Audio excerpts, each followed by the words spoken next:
Hello, everyone, and welcome to the Chevy Chase Communities Forum for Democratic Candidates for Montgomery County's District 1 Council seat. My name is Lou Morsberger. I'm the Vice Chair of the Chevy Chase Village Board of Managers and a member of the planning team for tonight's event. We'd like to thank the 5 neighboring Chevy Chase area municipalities and community organizations that are sponsoring tonight's event, including Chevy Chase Village, the East Bethesda Citizens Association, Rollingwood Citizens Association, the Town of Chevy Chase, and the Village of Chevy Chase Section 5. One of the questions for the candidates might be, who are the sponsoring organizations? We'd also like to thank Montgomery Municipal Cable for their assistance in producing tonight's event, including providing the AV equipment and team, live streaming the event, making it available on YouTube, and airing the event at a later date on MMCTV Channel 16.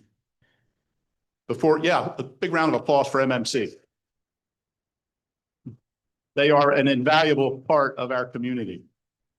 Before we begin, I'd like to ask our audience to silence their phones, and ideally, please don't use Wi-Fi because it could interfere with some of the MMC channels in the Lawton Center here. So regular housekeeping, but if you can avoid using Wi-Fi, that would also be helpful. Tonight's Democratic District 1 Candidate Forum is the first of 3 candidate events, all here at the Jane E. Lawton Community Center. The second event will be a forum for Democratic candidates for county executive, taking place next Sunday, April 26th, from 3 to 5 p.m. All 5 Democratic candidates will be joining us, and that event will also be live streamed by MMC. The third event on April 28th at 7 p.m. will be an open house featuring Democratic and Republican candidates for the 4 at-large seats on the Montgomery County Council and Republican candidates for county executive. There are flyers at the door if you'd like more information on those events, just to put them on your calendar. Please, we'd love to see you come out then as well. We are eager to use our time tonight as effectively as possible. So a quick word about tonight's format. In recent weeks, area residents were provided with an online form to submit questions and identify the topics most important to them. Thank you for the many residents who responded. That was terrific. And tonight's questions were developed from that input. We will not be taking questions from the floor. All answers will be limited to either 90 seconds or 2 minutes, and there will also be a quick answer lightning round. Yeah, should be interesting. Our moderator tonight, we are very fortunate to have as our moderator, Chevy Chase resident Lyric Winnick. Lyric is an award-winning writer and former journalist who has collaborated on more than 30 books with major political, national, and international figures. Many of her books have been New York Times bestsellers. 4 of them debuted at #1.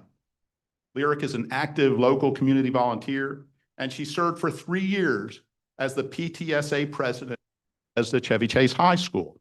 In 2022, Lyric was chosen as the PTA President of the Year for all of Montgomery County by the Montgomery County Council of PTAs. Lyric's experience adds up to a deep knowledge of the issues at play in District 1.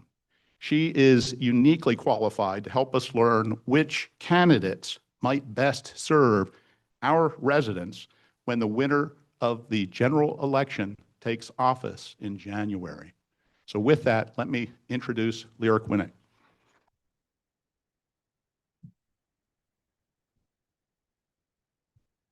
Thank you so much, Lou. And welcome to our candidates. Welcome to all of you. Thank you for spending a Tuesday night here. This is probably the most consequential election in Montgomery County history across the county for all the positions, and your participation is vital. So thank you for being here. Thank you most of all to our candidates, Ms. Spielberg, Ms. Yang, Debbie, and Julie. I've been truly fortunate to work with both of you on different community issues, and I appreciate that. And Mr. Morrison, Drew, we met in my neighborhood. So thank you all, and it's nice to see you in this venue. And especially I want to thank you for all 3 of you for stepping up to run. That takes courage, it takes commitment, it takes a lot of time, and you deserve all our thanks for putting yourselves out there and trying to.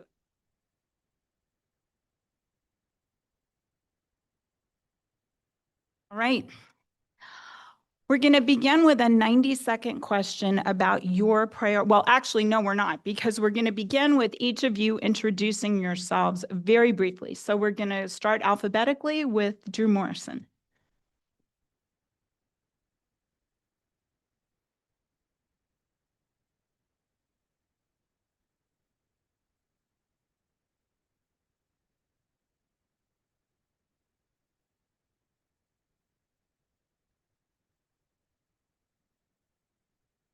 Because in this moment, we have an urgent need to respond to the federal cuts' impact on our job base and address affordability challenges around childcare, energy, housing, rising property taxes.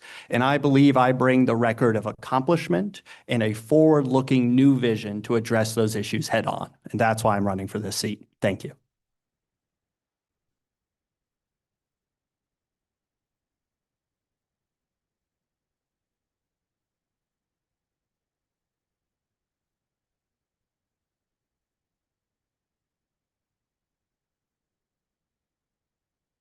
To the county executive. I want to bring my experience to hold a out-of-control planning board accountable to our residents, to work for a sustainable budget for MCPS that prioritizes student learning and safety. And I want to work with our partners to develop and create good jobs that target our strengths and our values. Thank you very much.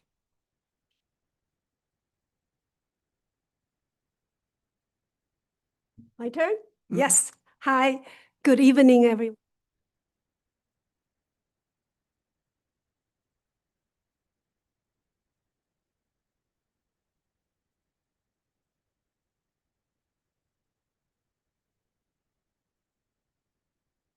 A long-term homeowner in this district, but my most visible role is as a trusted elected official serving on the Board of Education.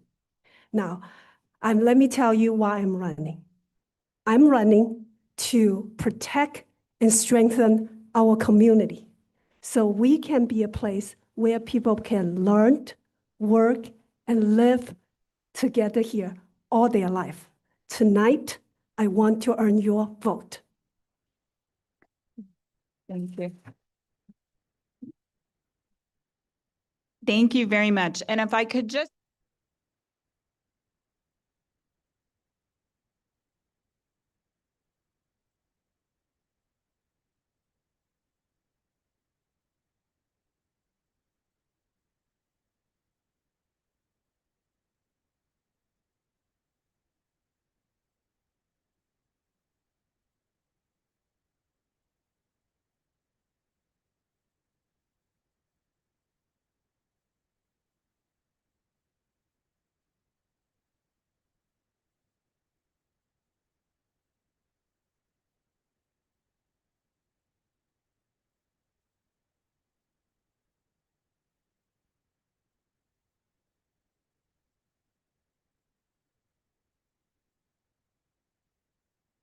about what you see as core priorities. The first thing that I want to do is make sure that we're taking on the permitting process in Montgomery County that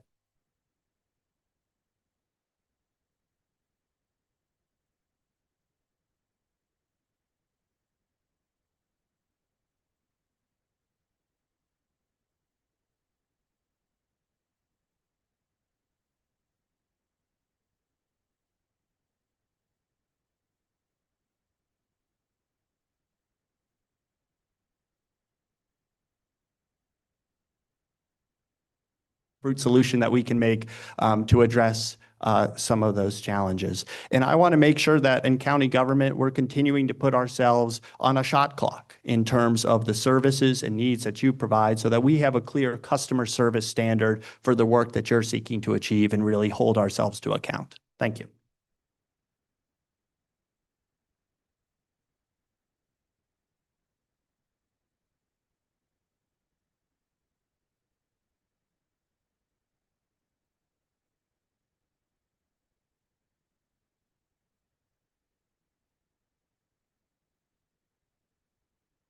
environment for stormwater management and are beautiful as well. We need to, I want to hold a hearing to understand why Bethesda has not gotten any of the 13 parks that were promised in the 2017 Bethesda sector plan. So we need to understand why it's not working and how it will work. It's important for the county council and especially the district council member to ask the questions and hold the planning board accountable for decisions that are made, and when decisions are not well made, or when things are not moving, to ask what is going on. I would also move to repeal the 20-year tax giveaway, which I'll come back to later.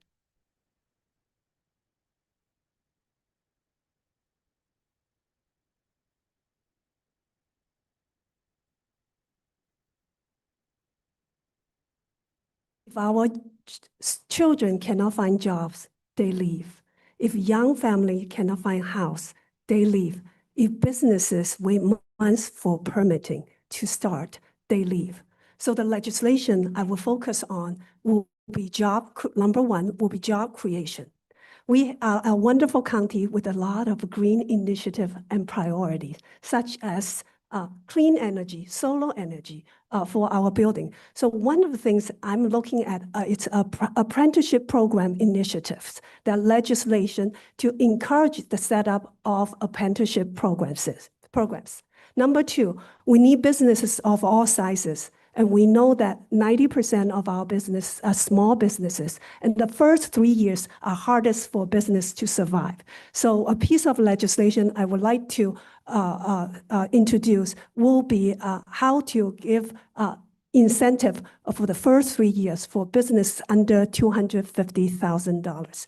And last one will be streamlined permitting process. I would like to see how we can, without giving up community feedback, to streamline the process to avoid unnecessary delay. That will be my 3 legislative priority. Thank you.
A huge amount of services and does it well. Are there places that that the county could do better? Absolutely. But one thing that's important to look at is we need to rethink the tax structure in Montgomery County. Too much of the burden is placed on residents, and with fees that have been eliminated so that development does not pay its share of the infrastructure, residents have to pay. In Washington, D.C. and Northern Virginia, there's a different rate for residential than for commercial. And commercial is higher in both DC and Northern Virginia. Businesses are moving to Northern Virginia because they asked for transportation and infrastructure, and Virginia is delivering it. So they're going there for their higher taxes. So we need to make sure that what we're doing makes that we're using our resources well. And we need to move the burden off of residents and do a more fair and appropriate tax structure. Thank you, Ms. Yang. Wow, what a sentiment. And I believe many in the community can relate to that. We have rising costs and it has become unaffordable. This reminds me of a neighbor in Joanne in the Bannerburn community. She has been in her house for 50 years, but on a fixed income with rising assessment and the property tax, it has become harder and harder every year for her to stay in the house. And now this is where we need to really address it. We need to look at grow our economy so that we grow the pie so we can fund all the government services that we so valued, right? By generating a bigger tax base. This is where we need to say Montgomery County is open for business. We welcome you to come back. And this is where we connect talent with job opportunity so that we not only grow talent, we build our economy around them. And this is where we will say that we need to continue to invest. Let's take a look at that. Our primary engine for economic development is Economic Development Corporation. But do you know that their budget is less than 0.1% of our total budget? So to sum up, I concur that sentiment, and let's do better to say Montgomery County is open for business, and let's do better to generate the tax to relieve the burden on our residents and to provide the service that we so value in Montgomery County. Thank you. Mr. Morrison?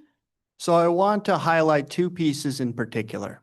Where we've been on budgets and tax, and where we've been on actually improving customer service to serve residents with the dollars we've been asking for. So many of you know there's a proposed property tax increase that gentleman was responding to that would increase your property tax by 6% this year. But the reality is it relies on one-time budget funding, which means that if you did nothing else, the next year would be another 9%. So we're looking at a 15% two-year property tax increase on top of the assessment growth that you've seen. Fundamentally, we have not done enough to live within our means. I've had to do that work. At the Maryland Department of Transportation, one year we had to cut $3 billion from the transportation budget, and it was difficult. We had to go visit all 24 counties across the state after we had done that and talked about what we weren't funding. But we have to do a better job of living within the resources that we have, and I bring experience in that. And the second is we have to do better on constituent service. When I knock on doors, I talk to too many people who feel like Montgomery County government, whether at the council or the executive level, is not effective and responsive. So while in my first 3 months, I'll be looking at those legislative ideas, as I mentioned, the first thing I want to do is make sure we have a high quality constituent service operation in District 1, and that we're holding every part of county government to better deliver on the services that we need. At the state, one of the things that we found when we got there with the Moore-Miller administration is that one of our core programs, the Minority Business Enterprise Program, it was taking us a year to certify small businesses in our community that wanted to help grow here in Maryland, and we worked to change that. I'll be fundamentally focused on making sure county government is quicker, more responsive, and you get more for your hard-earned dollars. Thank you. Thank you. This is a 90-second question. What 3 specific changes would you propose to the county budget? And consider starting your sentence with either I would cut, or I would slow the rate of increase, or I would add, or I would expand. Ms. Yang? Sure. This is the year that I am not supporting a property tax increase as we are really experiencing affordability issue. So number one, this is the year we look at the budget through the lens of going back to the basics. So this is not the year to start a new initiative. Number two is we need to get a handle, for example, on the time use in our county government. Last year, the police overtime doubled to $25 million. That tells me that we need to do staffing better. That tells me that we need to do recruitment better to achieve better budget efficiency. And number three is we got to use technology better. And we know that technology have evolved and many positions or tasks might have been automated. So it is time to work with our trusted partners in the labor they want to serve our residents well, to look at what consolidation of positions that we can have, and repurpose them to better serve our residents. So this is a lean year, and everyone need to do some belt tightening, all agencies, including the school system. But we cannot build it on the back of our employees. We will look for efficiency, and I will ask smart questions and do smart measures. Thank you.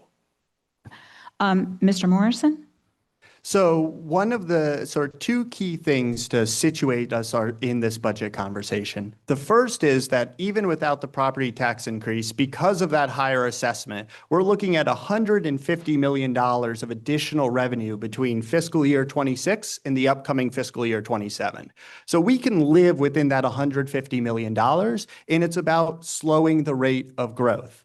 It's about deferring new programs, which is about $30 million in discretionary choices this year. It's about working with our labor partners to get to a place in terms of compensation that works for the fiscal situation we're in. And it's about both county government and the schools budget prioritizing within the resources we have. And let's be very clear, it's pressures from both the county government budget and the schools budget that on their own, as proposed by the executive and the school board, would require this tax increase. So the conversation we have to have, the conversation I have every day in my job trying to manage a $22 billion budget at the Maryland Department of Transportation is what can we prioritize now? What can we phase? And how do we slow that rate of growth to better match the resources we have, which at $150 million is not peanuts, but something we can really rely on to try to improve our service today. Thank you.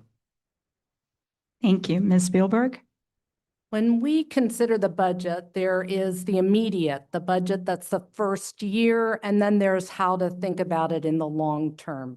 So in the first year, I think some of the issues that need to be considered are how do we ask the schools, which just sent the largest increase ever that was unanimously passed by the Board of Education, recommended $186 million increase in the school spending. We need to support our schools, but we need to ask, what can we do? What can we phase in? So that's one. I would closely examine what we're doing in duplication. Our approval process is not simply in our permitting. We want to create an environment where our companies feel welcomed and where the whole process is welcoming. And that is not just in permitting. There is duplication between the planning and our executives. And I understand where that is. And I would ask so questions and how can we have some efficiency there? The third, I would support our incubators and our business centers. We have a lot of great news in Montgomery County. Samsung Biologics just opened their first manufacturing facility in the United States in Montgomery County. Our Celix, uses cell therapy to find treatments and cures for cancer. They started an incubator here. Those are the kind of programs that we need to support. Thank you very much. This is a 2-minute question. We received many questions from residents about a perceived failure by our county council to prioritize resident feedback and concerns on issues such as rezoning, the narrowing of Little Falls Parkway, and the proposed demolition of Chevy Chase Library. As a candidate for District 1, and should you be elected, what will you do when your constituents' views conflict with advancing your larger policy goals and priorities? Which side will you choose and how will you determine that? Start with Mr. Morrison. So in between my service, I worked about a decade ago for Councilmember Roger Berliner. And as I mentioned, now I work for the Maryland Department of Transportation. In between that, I spent 7 years as a project manager on major infrastructure projects throughout the Washington region. And one of my clients once said, "We bring Drew to all the bad meetings." It was not my job to be a designer. It was my job to be a strategist and a consensus builder. to be someone who brought folks around the table to figure out how could we work towards that long-term vision while respecting and responding to a range of diverse views. That's fundamentally the way I will approach my work. I agree. I think residents have felt rightly that they have not been heard in the way that they deserve to. I will be someone who sits down in those bad meetings where we're all not feeling great about the future of our community. I'll outline my values, how I see them being addressed. I'll listen to you to hear whether you think a proposal or a project meets that moment. I'll be very clear when there are moments where we may disagree. And I'm sure if elected, there will be something you disagree with me on. But you will hear me every step of the way articulate my thinking. You will make sure, you will know that I incorporated your feedback and changes into the proposal that's built. And I will work with you all along the way to make sure that we create a community where for every decision we make, we're also building trust. That's how I've done my work in hard projects all throughout the region, and that's what I'll do as a county council member. Thank you. Thank you. Ms. Spielberg? I will be a council member for District 1 that starts with the premise that we get a better product when we listen and work with residents from the beginning. That is how it had been done in the past with sector plans. They included advisory groups that included residents, businesses, and even environmental groups, that we get a better outcome that way. Little Falls Parkway, there were 2 better solutions that the planning board passed and then reversed again. Thousands of residents wrote in highlighting the safety problems with emergency vehicles not being able to get through, with cut-through traffic. And as a council member, I would have listened to their concerns and figure out how we fix it. We have to treat residents not as the enemy, but as people who have good understanding of their own neighborhoods and what works and what doesn't work. They understand the traffic, the parking, and we can work together. Engagement should not be measured by the number of meetings that someone has. It is not about that. The question I will ask is, what did you hear from the residents and what did you change or improve as a result of the residents? And I don't believe it's an either or question. I believe we get a much better product when we work with residents and we can solve some of these problems. And that is the kind of council member I will be. Thank you. As the long-time homeowner in this district, I will bring a Bethesda perspective onto the county council. And I represent this district, then I will be the champion for this district, that the people's will should decide the fate of this district. And I will have a track record of bringing results to this district. Many of you know that the school system just had a large 19 high school reboundary studied. In order to represent this area, I held town hall in Chevy Chase, town hall in Potomac, hundreds show up. I gather everyone's feedback. I not only gather that, I put that to use. I work with the staff in planning. I work with the staff in mapping. I took them on field trip into the district so that they see what the residents mean. And the end result is, in this district, we have preserved the stability for all our residents. So it is a clear message that you don't make decision without the community at the table. Good intention is important. Strong champion is important, but deliver result is our ultimate goal. As your council member, I will make sure your voice is not only heard, not only elevated, but is incorporated into the final decision. Thank you. This is a 2-minute question. And we will start with Ms. Spielberg. What is your position on single-family zoning? Do you believe there is still a place for neighborhoods zoned exclusively for single-family homes? And how would you address that on the council?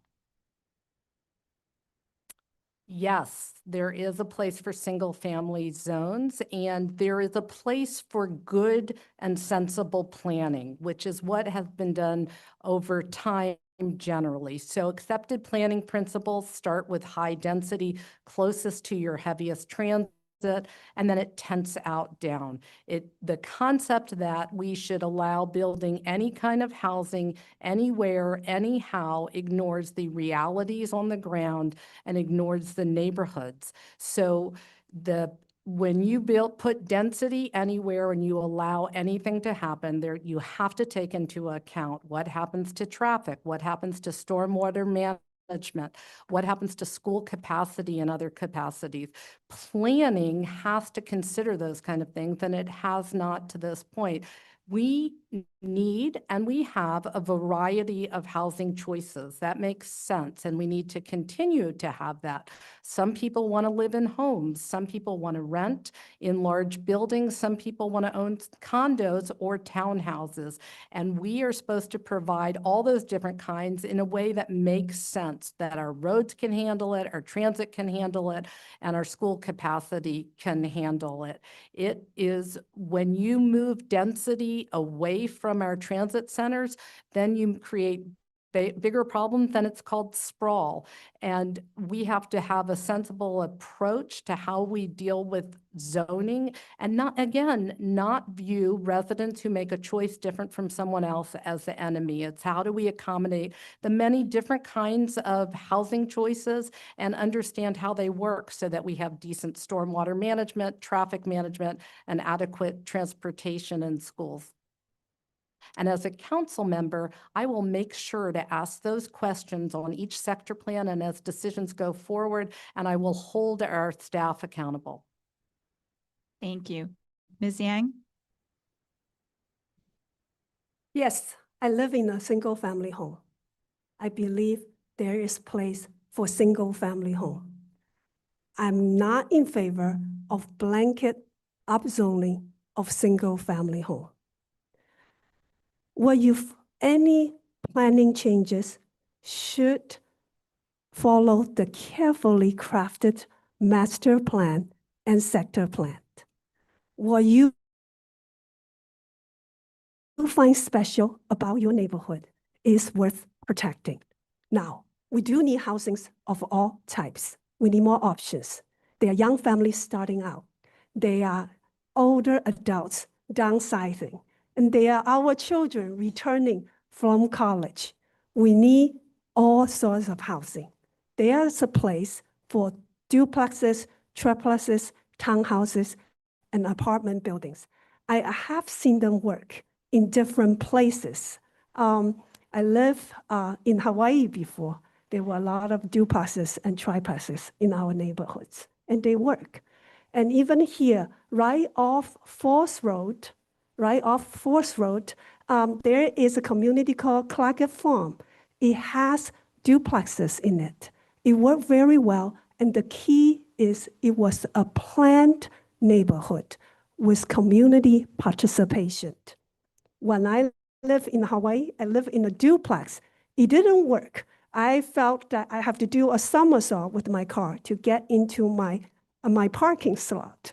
So the key is planning, community engagement, following the process of community feedback, respecting the master plan, sector plan, incorporated, making sure infrastructure follows, stormwater management follows, and has a transparent process to earn the community's trust.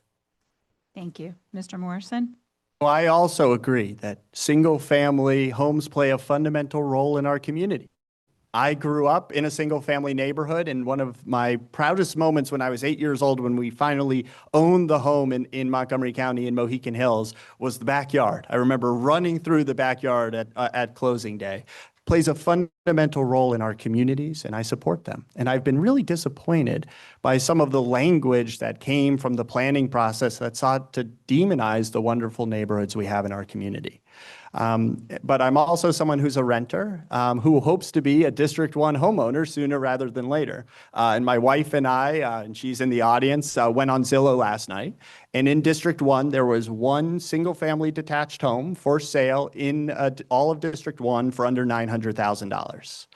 So in terms of that mix of housing that we need in the right places, right now it's challenging for teachers, firefighters, even people at the top of the federal salary scale to find that home in our community. And so I do think we need to be focused on the right housing in the right places. I agree very strongly on focusing on transit-oriented development. Something I've done at the Maryland Department of Transportation has been to rebuild the transit-oriented development program statewide, and we need to work with urgency. I don't think the White Flint Mall, which everyone agrees should be a place that creates housing and opportunity, should be a hole in the ground for 8 years. I live right by the old Ranger Surplus in downtown Bethesda. Everybody was vacated out of that 8 years ago, and now it's a blight on my community and my neighbors. If we're going to build the housing in the right places, we have to do it now with urgency, address the site-specific issues. I bring experience working on that, and that's what I'll do at the county council. Thank you. This is a 90-second question. Are there, to start with Ms. Yang, are there any bills that have been passed by the county council that you would like to see amended or repealed, and why? Great question. The council passed a bill called More Housing Now recently, and that is a series of initiative. Now, I applaud the intention behind passing this bill is to increase housing supply, to address the missing middle housing in our county, and it fit into the goal of Thrive 2050, and that is a good start. However, we need to establish guardrails and metrics when we implement new policies, and these are the guardrails and I would like to put in place. We need to start out with a pilot, small, in a targeted area, and then evaluate its implementation and outcome along the way.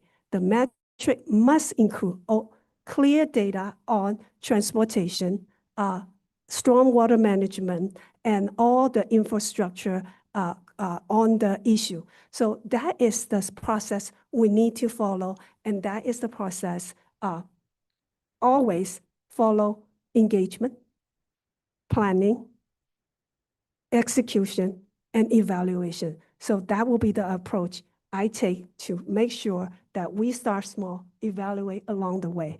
And actually done it on the school board. We have a curriculum that piloted and didn't work called Leader in Me. And we cut it and saved taxpayer $21 million. Thank you. Mr. Morrison? One of the most challenging issues that the council's had to confront and affects me personally as a renter is how to provide stable, affordable rents in our community. And there was legislation passed, the rent stabilization bill, that I think has not worked as intended. Evictions have stayed the same or gotten worse since passage. Multifamily production in the year since the bill was passed has gone down by 96%. My master's degree from MIT is in housing economics. And we've seen in communities like St. Paul, Minnesota, similar effects where, not well-crafted rent stabilization law has unfortunately not had the positive impacts for renters that we were looking for. I want to make sure we get the balance right. That master's thesis, part of it was about economics. The other part was about how do we hold landlords to account when they're not treating tenants well. I'll make sure that we focus on rent gouging prohibitions, that we're investing in affordable housing and preserving existing affordable housing through our community, but that we get the balance right so that folks continue to invest. Because I always joke, as a tenant, my best opportunity is an outside option. That person building the new apartment building next to me is my leverage with my landlord, and I want to make sure I have that going forward. Thank you.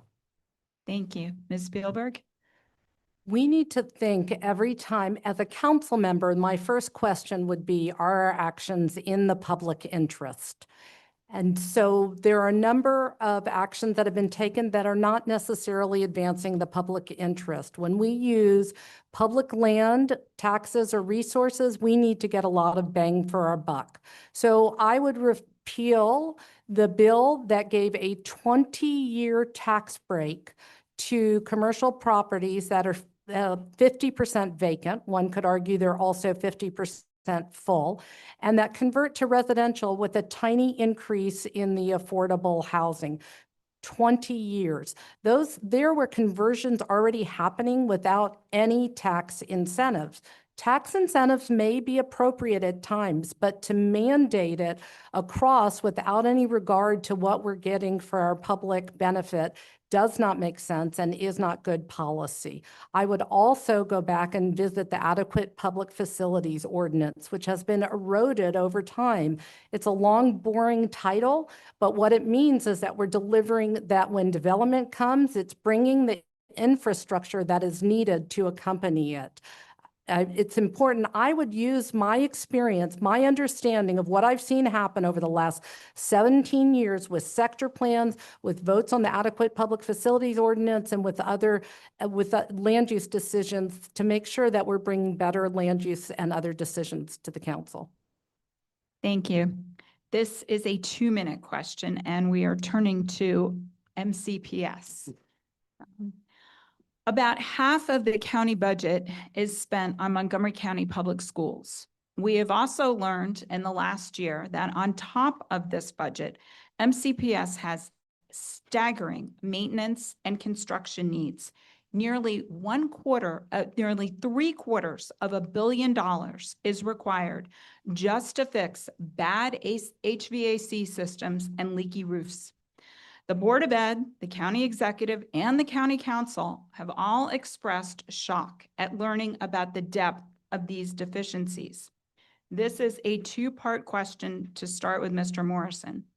Has the Board of Education done enough to adequately supervise the MCPS system and its spending? And 2, what do you think the role of the county council should be in overseeing MCPS and its budget? Right now, the council is the last vote on the budget plan, but not much of an overseer.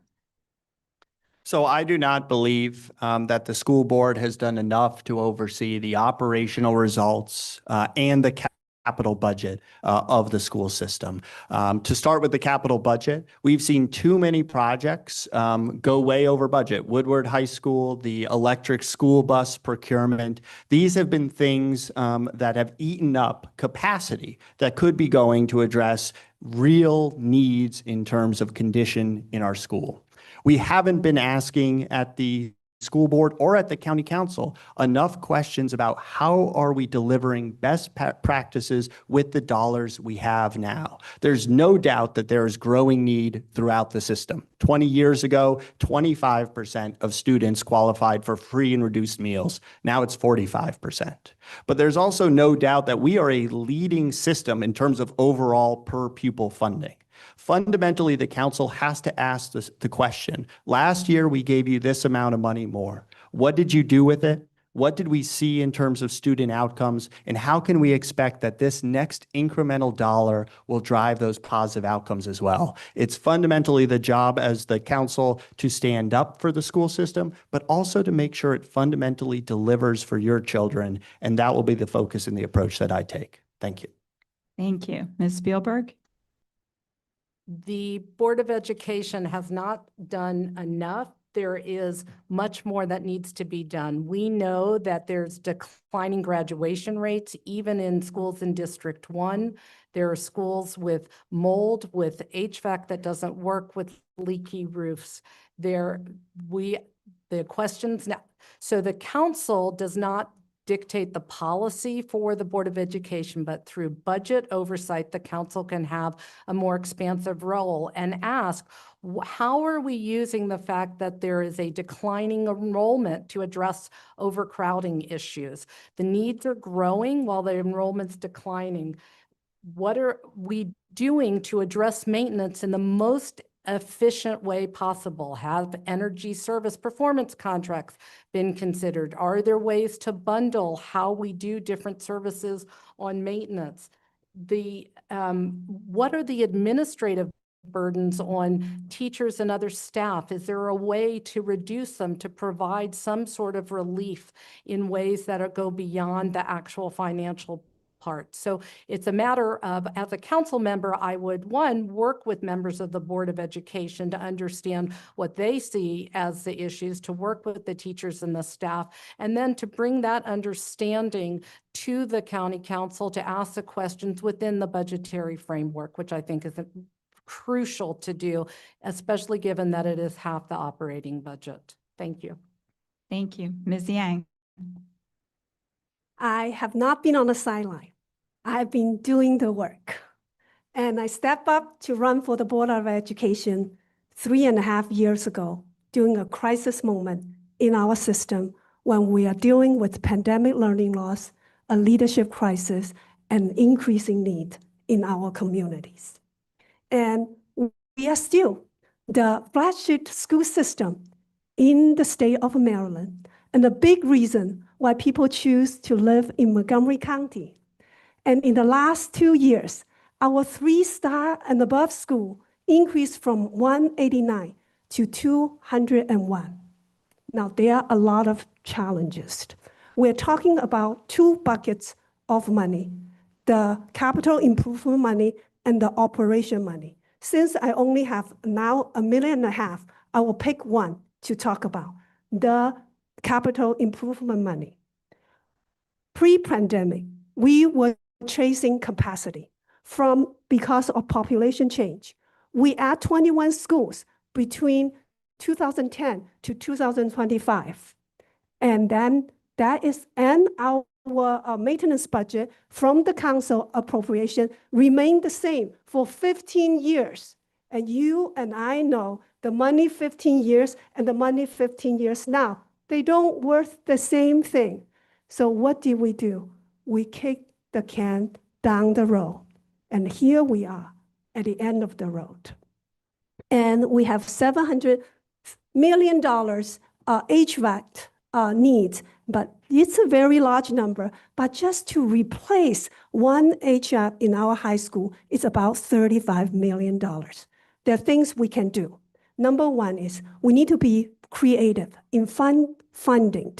Now, Prince George's County has a successful P3 models, and we need to advocate for the state for the build to learn money for the maintenance. And lastly, we can do better with project management.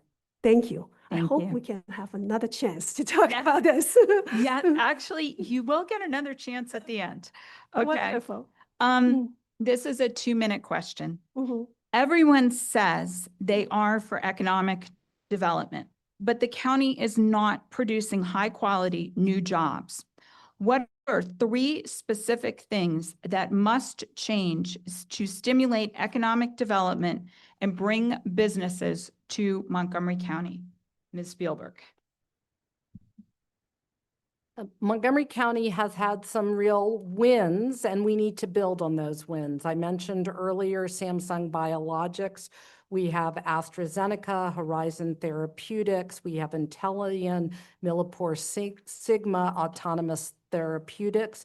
We need to build on our wins. We need to work on our life sciences sector and help how we make them grow. Part of that is the Institute for Health Computing, which is a partnership between the state, the county, and the University of Maryland system. And it brings together big data to understand how we can provide better treatment and cures for diseases. And it's a place for our life sciences companies to come together in a collaborative and collision space as well. We need to support our business incubators that our CELEX began in the Rockville County Incubator. They went on to be listed on the NASDAQ and then recently were bought by Gilead for $7.5 billion. The CEO of our Alex talked about the importance of the incubators and the talent pipeline that we have here in Montgomery County, which we need to support from MCPS to Montgomery College to universities at Shady Grove to help prepare our students for the good jobs that we need to create. And part of the incubators take a good idea with a business that's small, and we help them when they're small and help them grow, and then they want to stay here. The other part is how we become more responsive. Part of that is delivering the infrastructure that a regional survey showed that what businesses want is transportation and infrastructure. Northern Virginia did it. Businesses are paying higher taxes there because they're delivering and have an approval process, both permitting and in planning staff that actually works and delivers. And that's what we need to do. Thank you. Montgomery County is open for businesses. This is the area we need to focus on. And we can tap into our strengths in the bioscience area, but that is not the only area we need to grow. We need to grow in many other areas. First, we need to set business up for success. Max Ice Cream in the Woodmont Triangle waited 7 months for permit. That is too long. We can do better. Number two, we need to invest in the business engine that fueled our economic development. I mentioned earlier, our primary tool to use is the Economic Development Corporation. And right now, its funding is less than 0.1%. We need to give it the tools so that it can go out to sell Montgomery County, to recruit and retain business here. And number three is let's set business up. Let's really invest and help them succeed here in Montgomery County. You cannot expect a good baker also is a great HR lawyer. So let's have a true mentorship program to connect them to someone who has done it successfully in the county, and also connect them with resources in the state of Maryland. And lastly, let's connect our priority. The county needs to set the table to bring everyone together. We have green initiative. That's one of my legislative priorities. We want clean energy. So let's get clean jobs. For example, the solar panel installer, there are many clean jobs out there. So we need to set the table to align workforce with local labor apprenticeships programs. And that's where I bring a unique sense of where our need is and how to do this across the whole system. Thank you. Thank you.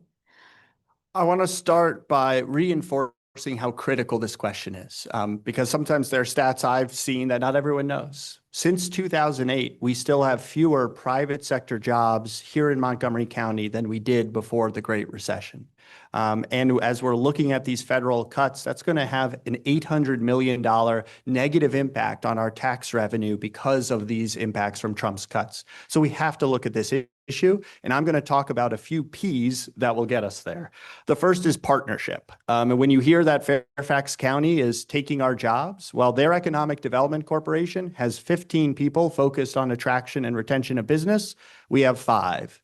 The number one thing I hear from business leaders is no one from the county calls. It's because we don't have the staff to call. The second thing is partnerships and policies. Our biotech sector is moving into something called health manufacturing, and Virginia and North Carolina are eating our lunch in that space. What's one of the big factors? Their workforce development, their community colleges are really aligned with their economic development strategy. We have a great community college in Montgomery College, but it's not often at the table with our business leaders identifying how do we evolve our programming to meet your needs. We need the policies to stand out in a competitive world. There's a great company in Montgomery County called Uncommon Cures that's working on state legislation to make Maryland a leading place for rare disease trials throughout the country. Because the challenging part of rare diseases is you need to find a lot of patients throughout the country, and they're working to create the landscape that would make Maryland the place to invest if you're looking to solve rare diseases. And the last piece is permitting. Fundamentally, that's the reason a lot of businesses say, I'm never doing this again. Orange Theory has blacklisted Montgomery County because we held up the Bethesda location over the location of a water fountain. I'm the only Democratic candidate who's ever submitted a site plan for permits and gotten conflicting comments from reviewers. So I know how firsthand to solve the permitting challenge. Thank you. Thank you. This is a 2-minute question. What is a key county level issue such as budgets, public safety, housing, or education in which your thinking has evolved over time, and how has that evolution changed your position and your approach to this problem or issue? And we'll start with Ms. Yang. How my thinking have evolved? Many things have evolved. For one thing, my understanding about how important community's voice is in the process of decision-making. We can't make decision without community at the table. I'll give you a few examples. We all know that Old Georgetown bike lane and the Old Georgetown 495 off-ramp emerge from 495 is a hazard at the moment. And that project started out as a good intention to improve safety for our bikers and motorists. And it is an important issue. However, during that process, community's voice was not involved, and it was not part of it. And then we come up with a solution, and now solution that does not work and create another safety hazard. I use it every day, and many people use every day. And so this is something that helped me understand that the community's voice is crucial in our decision making, and that we need to use it. If we understand it, then we need to use it. We have seen places where we are successful in incorporating community's voice. For example, during this boundary study, we have a grand plan, a proposal to divide Bradley Hill Elementary School into 2 parts, send them across Green Tree Road to go to a middle school. On the map, it doesn't even look like it's a major road, but in reality, when I heard from the community, I went there, we walk it, we drive it, we know the visibility is not good. We know that there's a lot of accident happen there. So we change it. And that is a successful story of having the community at the table for decision making. Thank you. Mr. Morrison? I definitely think one area that's been a challenge for all of us has been thinking through the question of public safety in our community and how we address the competing challenges we have around providing a safe, compassionate community in Montgomery County. And definitely during the course of this campaign, I've heard a lot of concerns from folks about where we are in public safety in Montgomery County. We've had a structural deficit of police officers. We're a couple hundred short. And one of the big ways that's impacting folks is detectives. There aren't that many detectives at the 2nd District anymore. And that means a lot of property crimes and the like that maybe you've experienced are just not getting investigated. They're being treated as insurance matters. We've had the question of school resource officers and how to protect our kids. And I do think it makes sense for us to look again at providing school resource officers at MCPS to get on top of the challenges that we're seeing. We've had the incident at BCC, at Wooten High School more recently. And I think we need to try to take these issues head on, because I think over the last few years, we've all been working together to figure out what's the right balance on public safety. And I think there's more we can do to help rebuild our police ranks and get school resource officers to help mentor and engage with the children in our schools and get on top of the school safety issues that we've seen not addressed for too long. Thank you, Ms. Spielberg. I have learned quite a bit over the last 17 years working at the council and for the county executive.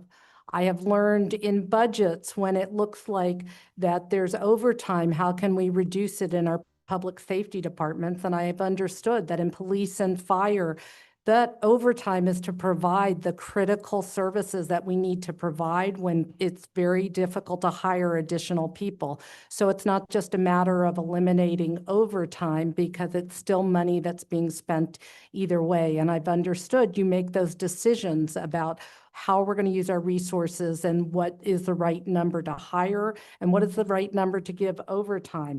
I have learned that in planning, that it is important to empower the communities and to give voice to communities, and that one cannot assume that the right thing will just happen, and that it is important to engage and to empower. So, for example, I have learned that in places like in downtown Bethesda, where the Ranger Rick property is run down, planning could have insisted that this is privately owned property, and before allowing an extension of the approval, planning could have insisted that the site be cleaned up. Residents raised this issue, but it was really important that residents had to raise it because planning was not paying attention to that. I've learned that in these are private properties, and there are ways in White Flint, the Ranger Rick property, those are privately owned, and there are levers that the government can use through planning, through permit approvals. And I have learned that sector plans require deep engagement and that communities have to be empowered to speak up and to continue to raise their voices, and that once is not enough. And I have learned there is a tremendous importance in oversight by the county council. It's not just legislation, it is county council holding oversight and echoing and being the voice for the communities. Thank you. Bless you. We have now reached the uncomfortable question part of the evening. Everybody gets one, and now tag, you all three are it. Every candidate has an Achilles heel, a perception that fairly or unfairly, they must work to overcome. D1 residents have raised a variety of questions and concerns for each candidate, and I'd like to give each of you an opportunity to respond directly to, if I can really mix the metaphor at a democratic forum, the elephant in the room. Mr. Morrison, you get to go first. There are 2 minutes. Thank you. Yes. Some residents have noted that they haven't seen you get involved in recent citizen efforts, of which there have been many, on major District 1 issues, and that you've also chosen not to use public financing, unlike your opponents. Indeed, records show that you have a lot of donations that are coming from outside District 1. How do you respond to voters who are concerned about financial backers and the depth of demonstrated commitment to District 1? Great. I'll answer that in 3 ways. The first is that in my work that I've done, working at the county council, working as a consultant supporting a lot of public sector clients, and working at the Maryland Department of Transportation, my job has often been in the room. I have been someone who at the Maryland Department of Transportation is advancing statewide policy and working with elected leaders in Montgomery County, working with staff folks at that level. As a consultant, I supported the county on a number of initiatives, the Ride on Reimagine program, providing buses to the Great Seneca Transit Network to support jobs and transportation. So I've done that work as a consultant, as a government official, and played that role as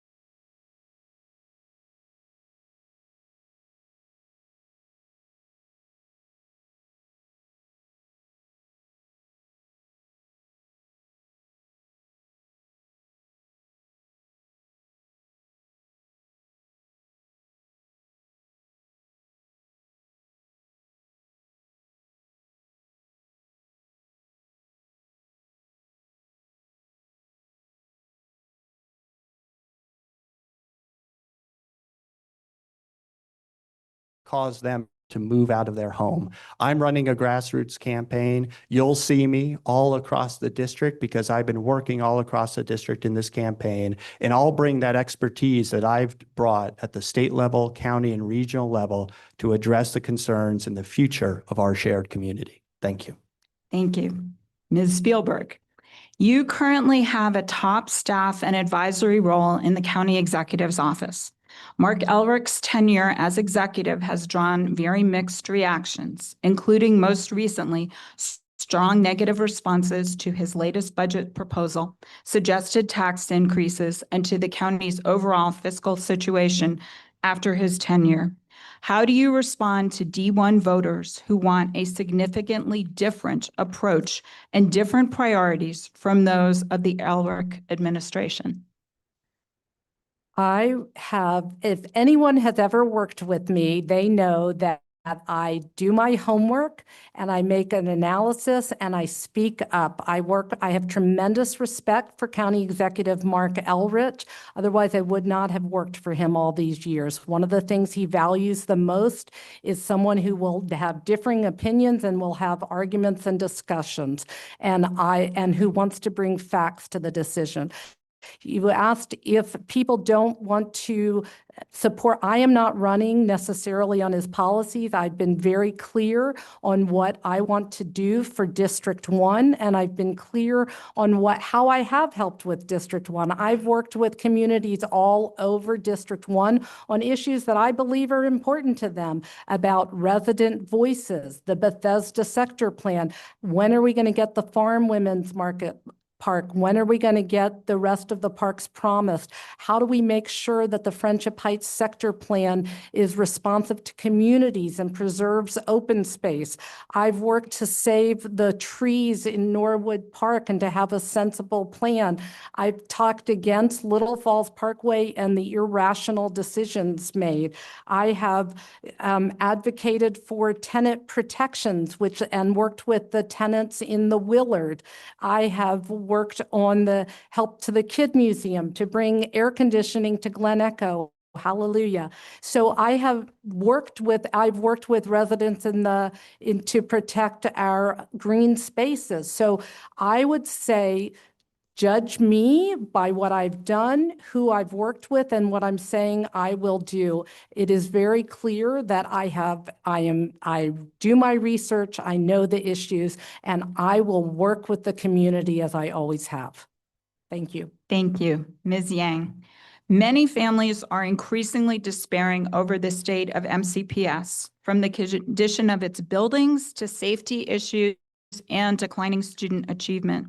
The Board of Ed has primary oversight of MCPS, and some residents feel that critical concerns have been ignored and the hard questions have not been asked. You've been part of the board for almost 3.5 years, including 1 year as board president. How do you respond to voters who think the Board of Ed has too often not delivered on its responsibilities, especially in the areas of accountability and responsiveness? Thank you for that question. The need of our community is great. We mentioned how big the budget is, and because that's how much we ask the schools to do. And I will share a few things of my playbook on the Board of Education. I mentioned I stepped up to run during a crisis moment in MCPS. And when a time that we were dealing with pandemic learning loss, we were dealing with a leadership crisis, we are dealing with budget constraints. Now, but I have been doing the work, and what's in my playbook? I believe every dollar needs to be well spent. So in the last 2 years, we have cut $18 million in administrative costs and moved it to the classrooms. I focus on return of investment. And we piloted a program. And when it was not working, right, when it came back to ask to scale up to the whole system, I insisted on an evaluation. When the evaluation was not positive, my colleague and I worked together to stop funding the program and return it, the time, back to the teacher to do something more effective. And then I also believed that every one of us need to use data and use facts to make decisions, social education. So that is why last year, as the president of the board, together with my colleagues and the school system, we developed the facility indexed, condition indexed. And that is how we make our decision on which building to fix, not by anecdotes, but at data. And I ask all of you to go and see how we have changed our budget process. Please go to MCPS and type in budget. You will see every line item, and in the line item, you can see how we do our math. There are a lot more to do. The road is wrong, the need is great, the work continues. Thank you. We're going to turn now to a public safety question. As has been mentioned a little bit earlier here, residents do feel less safe. Retail theft and car smash and grab incidents in the middle of the day are increasing in our area, and some residents feel that the police are not doing enough. Students are also bringing guns and knives to school. At the same time, our police force struggles to attract recruits. Estimates are that we are down 200 police officers in the county. There is a 19% vacancy rate for patrol officers, and response times are rising. 71 officers are projected to retire in the near future, but there were just 8 new police recruits in the latest class. How will you address public safety if you are elected to the council? Ms. Spielberg. There are 2 minutes. Sorry. There are a variety of strategies. First, with concerns about crime, some of it is staying in touch with the police. So for the break-ins, the police have a variety of strategies, and people have to, it's some of the basic stuff, people have to lock their cars, the police are using increased technology. We now have drones that have made a real difference in trying to be able to get to a crime scene faster and can help with it. And in addition, we need to explore the possibility of using things like Ring cameras. Part of it is helping our police be more out in the communities and to have a presence there. So we need to have a fully staffed police force. That is a problem, not just in Montgomery County, but in places around the country where it's hard to get more police recruits. So some of that includes we need to pay our police, continue to pay our police well. Sometimes actually overtime is a good thing for them if they choose to exercise it. We need a change in the state law that prohibits recruits who have smoked cannabis in the last year, that they can't be a police officer. Cannabis is now legal in Maryland. It's a crazy law that needs to end. We've changed education standards so that they can earn their degree, police officers can earn their degrees as they're working and training. And we need to promote a lot of that and help get it through. There's a lot that we can do in conjunction, working both with our unions and the management and the community together to improve public safety. And in our schools, we need to improve the safety and work with our students and with our police officers to how we make it a safer environment there. Thank you, Ms. Yang. Yes, due to limited time, I will try to divide it into 2 parts. For public safety, it is about presence, protection, and partnership. And there are 2 major concerns. And 2 things we can do. Number 1 is to use technology. Camera is an important tool. Neighbors have told me that they have been robbed in the garage of a spot that didn't have a camera coverage. So let's continue to improve our coverage for public safety. Number 2 is partnership. I'm always so pleased and happy to see our police force coming to our school career day or attend a neighborhood association meeting. They are getting to know the community. We are building trust together. That is going to go a long way in improving our safety in the community. Now, I will also want to address the school safety. Time has changed. We have seen in February how a dispute between two students can quickly elevate it to a scary moment for the whole community. We need a layer approach. Yes, a good positive culture, say something is important, but we also need secure doors. We also need cameras. We also need trained personnel and partnership with the police personnel. And that is where SROs can be a good partner in doing this work. School resource officers can react when seconds matter. They can build relationship and become mentors for our students. So all in all, we need to have a layer approach, partnership, presence, and partnership, presence, and protection all together. Thank you. Mr. Morrison. I think there's a lot of shared values, and I spoke a little bit to this earlier, but I'll highlight, I think, a key few ways to think about how we get on top of public safety issues. We want to make sure that we're able to address the way that criminal organizations organize the work that they do, particularly around property crime. Right. What's happening right now with property crime, whether it's a downtown Bethesda business or I was talking to someone whose contractor truck got robbed in Chevy Chase, is it's treated as an insurance matter. Because we don't have the detectives to really go beyond the person who's doing the snatch and grab, who is a low-level member of a larger organization, to really dive into the networks. So in a place where we're 200 police officers short, we need to look at how in particular can we focus recruitment on detectives? How can we find innovative ways to up our detective ranks to get on top of these crimes quicker? And how can we look at, as the council is, at more civilian roles within the police department so we make sure officers are policing and not just doing paperwork? And that's a fundamental piece.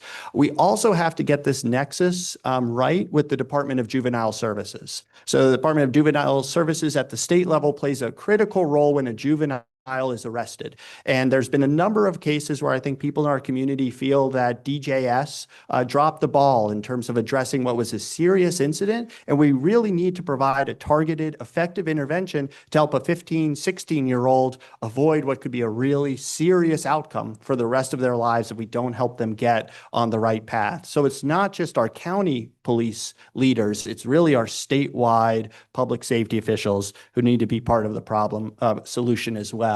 And as I mentioned, I do think school resource officers are a key piece of getting on top of these issues early. They can be trusted resources for students who are seeing bullying, who are seeing low levels of violence, to make sure it does not become the type of violent incidents we've seen.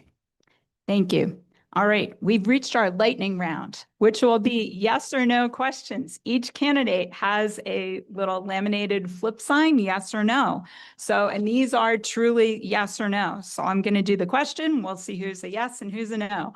Okay, the first question is, do we need more bike lanes on major county arteries and state roads?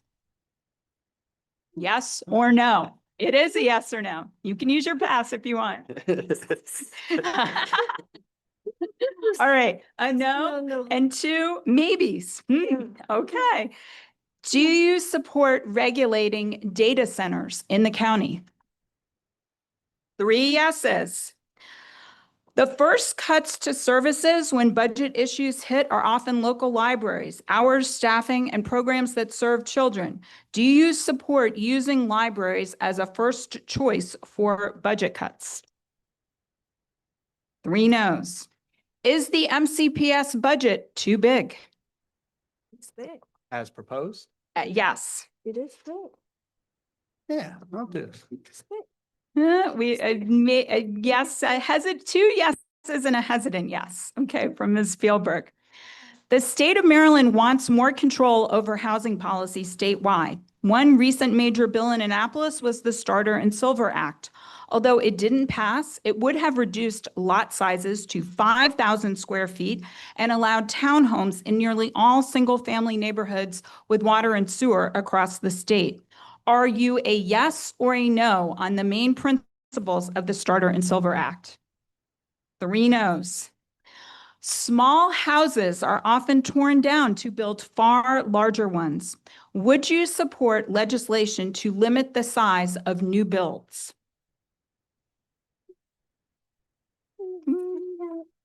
Yes, 2 yeses and a maybe from Ms. Spielberg. How would you have voted on the recent ZTA 2502, which was the workforce housing corridor zoning bill that passed last year? Yes or no? Yes from Mr. Morrison, no from Ms. Spielberg and Ms. Yang. Do you support or oppose rent stabilization?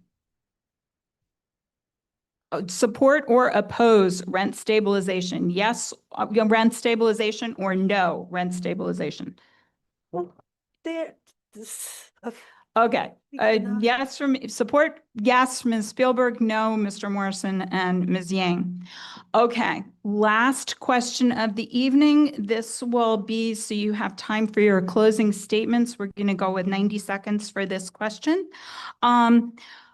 Residents have expressed major concerns about the county planning board, from ignoring racial equity findings in its University Boulevard corridor plan to being dismissive of citizen concerns and abandoning the master planning process, to failing to follow through on key project elements such as building the required parks in Bethesda and green space, to failing to allowing the builder not to bury the power lines at Chevy Chase Lake.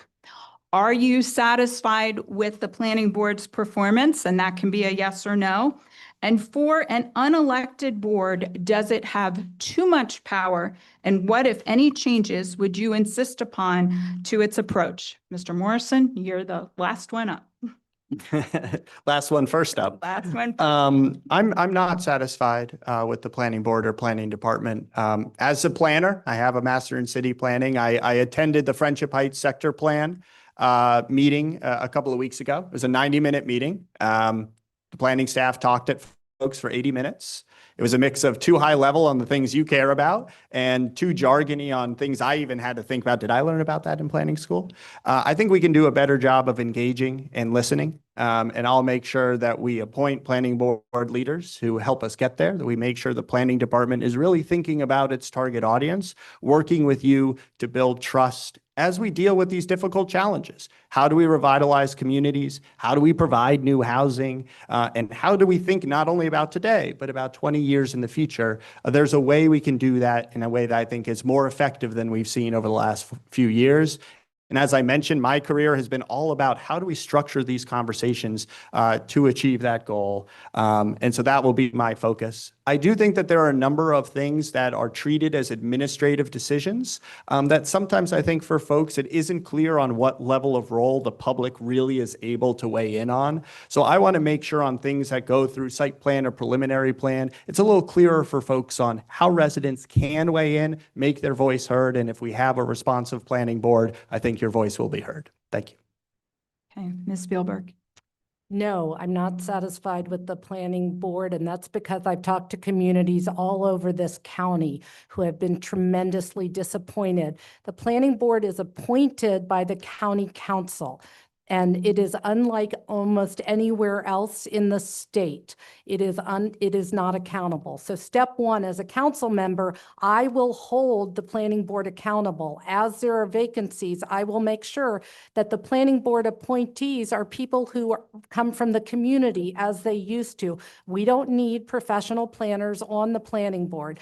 And we need to also address duplication. There is part of the problem. We've all heard about problems businesses have had siting here and developing here. Much of it happens through the planning process. So it takes a long time, and yet no one's really happy with the outcome. It costs a lot of money. Residents don't understand when it goes through development review committee, where do they get to weigh in? Where do they get to make their decisions?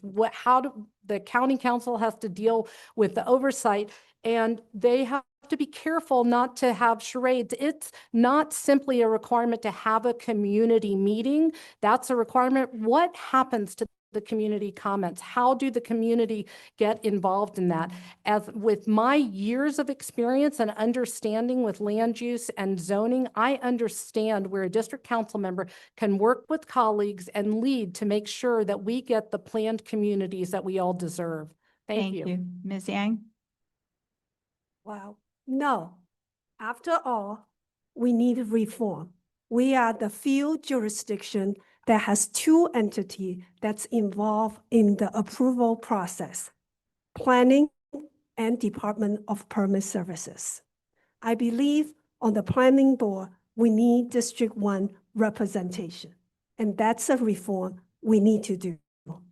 Number 2, engagement need to be sincere and true. I have been participating in the Friendship Heights Sector Plan planning community meetings. One meeting was 90 minutes and 80 minutes was planning board staff talking. That is not true community engagement. Number 3, not only residents are not satisfied, it is very confusing and frustrated for the development community to work with our planning board too. Many times there are delays and they don't know who to go to, things to be going in circles. So I will propose there will be managers or navigators for specific projects that can help them get to a yes or no sooner without cutting out community involvement. But the truth be told, with so many important decisions coming up for this district, Friendship Heights Sector Plan, the Sidwell Friends Schools is moving. Your councilmen need to be your representative, your voice, and I have the track record to deliver the results for the residents. Thank you. All right, we have come to the closing statement part. So thank you all for staying here. Please stay for these are very quick, but thank you very much. I really appreciate all of you being here. And for closing statements, 2 minutes per candidate, and we will start with Mr. Morrison and go down the line. Great. So this is a critical moment for communities like ours and how we respond. In the Trump era, Trump 2.0, blue communities like ours are directly under threat. They're taking federal grants from us. They're bringing the National Guard to our community. And I will be a steadfast champion for standing up to Donald Trump's illegal actions targeting communities like ours. But I also believe that this moment is a referendum for us on how blue communities deliver in spite of those challenges. How do we show that we can deliver on our values, survive, and even thrive amidst these challenges? Can we show that we can grow private sector jobs to build our community? Can we deliver a school system that works for every child? Can we address affordability challenges around housing, childcare, energy, rising property taxes, and continue to invest in things like infrastructure that we need to grow and support our quality of life? I've been really proud to be endorsed by Governor Martin O'Malley, who's a political hero of mine, because not only did he lead on progressive policy goals, he also asked hard questions through state stat and city stat to ask, are we delivering on our promises to our people? Places like Montgomery County need to show that blue progressive places can deliver on the moment. I think we need a break from the status quo to achieve that here now. I bring both a record of accomplishment and the vision to do that, and I hope to have your support. Thank you. Thank you. Ms. Spielberg. I am ready to get to work for the residents of District 1. I have 17 years of experience at the council and the executive branch, and I'm going to put it to work for you. My values were shaped by my mother, who was a refugee from Nazi Germany, and I learned how to stand up and fight from my former boss, Congressman John Lewis. I moved to Montgomery County more than 25 years ago, and I've raised my 2 daughters here. They went through the school system. I served as PTA president and as volunteer chair for the state Senate campaign for Jamie Raskin. I'm committed to public service, and I've done that. I've worked night and day during COVID operations to help make sure we were one of the safest jurisdictions in the country and that we followed the advice of the health community. I've worked on saving Norwood Park. I have helped save trees in poorly designed sidewalks. I've helped small business navigate government, and I've worked to raise the minimum wage, and I've done much more. I will work for a fairer tax structure that doesn't put the burden all disproportionately on residents. I will demand that we get the parks we were promised in downtown Bethesda. I will advocate for the environment, that we have strict standards if we allow data centers to come here, and I will exercise oversight to make sure that we don't have another accident like happened on the Potomac Interceptor, and that we're providing, and that the infrastructure is being delivered the way it should be. I am proud to be endorsed by former Attorney General Brian Frosch and by the Sierra Club. I am by the AFL-CIO, CASA in Action, Jews United for Justice, as well as many municipal elected leaders and community leaders. I will work for you. I will be honest about our challenges and our trade-offs, but I will use my experience and connection to communities to represent you well. Thank you, and I ask for your vote. Thank you, Ms. Yang. District 1 has high expectation for our leaders. Our neighbors want strong schools, healthy economy, and a government that works well, that listens to its residents. These are the values I uphold as the president of the Board of Education and as a public servant. And this, I came to this country because the opportunity it offers. I chose to live in our community because what this community offers. I don't take this for granted, and that needs our protection and strengthening. At this moment, when we are facing federal threat to working families, immigrants, and when we at a time at District 1, there are so many upcoming projects and important decisions that I have mentioned. We don't need talking points. We don't need theories. We need trusted, proven leadership. I have governed in scale. I have delivered results. I have managed a budget that's half the county's budget. And I have served and lived in this district and built the largest coalition. I'm endorsed by the teachers, the SEIU Local 500s, our retirees, and the volunteer firefighters, and the police, and a whole D15 legislative team. We will be together working for you. And at this moment, I have been serving in this district, and I was here yesterday as a long-term homeowner, and I will be here today, tomorrow, and for the years to come. And let's together build a Montgomery County where we can learn, work, and live together. I'm be honored to earn your vote. Thank you. Thank you to all of our candidates, Montgomery Municipal Media, and you.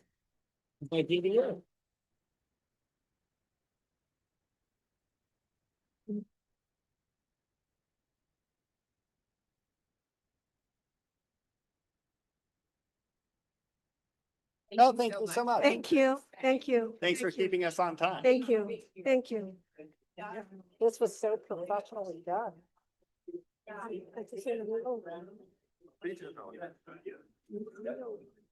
Hmm?